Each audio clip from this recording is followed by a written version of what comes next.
Welcome back today match prediction and highlight. তো কেমন আছো তোমরা? আজকে আমি আলোচনা করবো আইসিসি মেন্স টি20 ওয়ার্ল্ড কাপ 2024 ম্যাচ নাম্বার 6, যেটা খেলা হবে ইংল্যান্ড ভার্সেস স্কটল্যান্ড।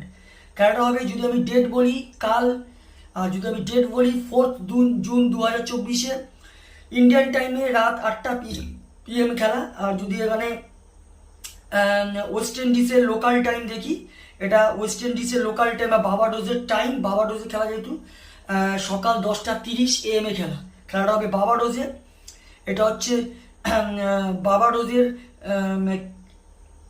এটা ব্রিজটাউন ওভাল বাবাডোজে খেলা, যেটা কেনসিংটন ওভাল ব্রিজটাউনে বাবাডোজে খেলা। তো প্রথমে আলোচনা করবো বাবাডোজের ওয়েদার কন্ডিশন নিয়ে। ওয়েদার যদি দেখি, প্রায় 70% চান্স আছে রেন হওয়ার। আর এই রেন বলছে খেলা না হওয়ার চান্স প্রায় 90%। খেলা অ্যাবন্ডনেড হয়ে যেতে পারে। তো এখানে অ্যাবন্ডনেডের চান্স সব থেকে বেশি। এই সময় 29°C আছে। ইংল্যান্ডের যদি আমি আর পিচ রিপোর্ট যদি দেখি বাবাডোজে, তো একটা কথা বলবো, first innings average score 156। Toss জিতে ফার্স্ট ব্যাট করা সব থেকে বেস্ট অপশন হবে। 150 থেকে 160 এখানে গুড স্কোর হয়ে যাবে। তো একটা কথা বলবো, টস জিতে ফার্স্ট ব্যাট করা উচিত। ইংল্যান্ডে যদি আমি প্রেডিক্টেড 11 দেখি, Jos Buttler captain, Jonny Bairstow, Harry Brook, Moeen Ali, Liam Livingstone, Ben Duckett, Sam Curran, Jofra Archer, Adil Rashid, Chris Jordan, Mark would.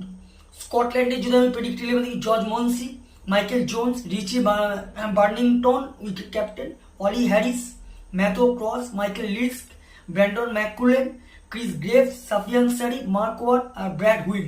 দুটো টিমে আমি প্রেডিক্টেড 11 বলেই দিলাম। দুটো টিম যদি এখানে পার্সেন্টেজ ক্যালকুলেশন করে দেখি, আমি 70% ইংল্যান্ডকে দেবো, 30% আমি স্কটল্যান্ডকে দেবো। তো আমার ক্যালকুলেশন, কালকে match winner England win this game, England এই ম্যাচ জিতবে। আর যদি এখানে টপ ফ্যান্টাসি পিক দেখি কারা কারা এই ম্যাচে পারফর্ম করতে পারে, ইংল্যান্ডে যদি টপ ফ্যান্টাসি পিক দেখি, Jos Buttler, Jonny Bairstow, Sam Curran আর জোফরা আচারকে টপ ফ্যান্টাসি পিকের মধ্যে দেবো। স্কটল্যান্ডে যদি টপ ফ্যান্টাসি পিক দেখি, George Munsey, Matthew Cross, Michael Leask আর মার্ক ওয়ার্ডকে টপ ফ্যান্টাসি পিকের মধ্যে দেবো। রানের যদি এখানে ক্যালকুলেশন করা হয়, ইংল্যান্ড যদি ফার্স্ট ব্যাট করেন, আমার ক্যালকুলেশন 170 থেকে 180 করবে, যেটা 20-25 রানে ইংল্যান্ড উইন হবে। স্কটল্যান্ড যদি ফার্স্ট ব্যাট করে, তো আমার ক্যালকুলেশন স্কটল্যান্ড 150 থেকে 160-র মধ্যে রেস্টিক হবে। তো আর ইংল্যান্ড 5 কি 4 উইকেট এই ম্যাচ উইন হবে। তো ভিডিওটি ভালো লাগলে লাইক করো, শেয়ার করো, কমেন্ট করো আর সাবস্ক্রাইব করো। বাই।